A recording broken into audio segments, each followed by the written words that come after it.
I'm a huge proponent of school choice. I think that it's a necessary component and complement to a robust public education system. Let's talk about the data.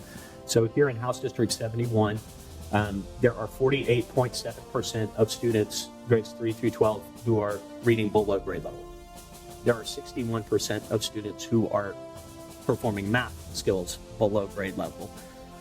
All the while, of course, we're creating a massive debt balloon in the state. We've got $188 billion of debt on ISD school boards, or on ISDs throughout the state of Texas. Something like 60% of school districts in the state have passed deficit budgets. Within the last week, Abilene ISD passed I believe it's a $13 million deficit budget. Austin ISD's deficit is $119 million.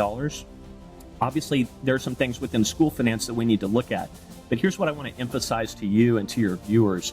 We need to be looking at the data and let the data help us decide what actually drives positive student outcomes. There are 32 states in the United States that have some form of school choice.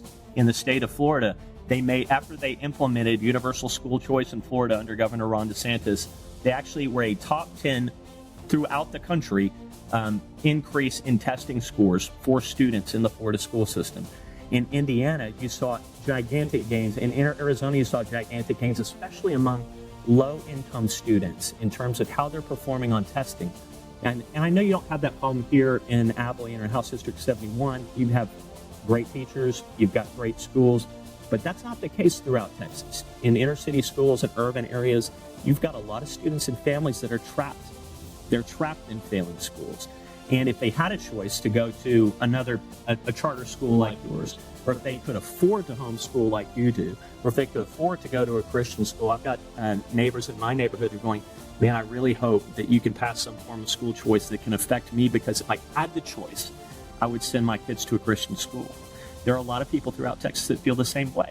It's not to say that public schools don't need to be well-funded or need to function well. In fact, it's required in the Constitution that we support an effective public school system. And I think we're doing that. I think there are some perverse financial problems with public school funding in Texas.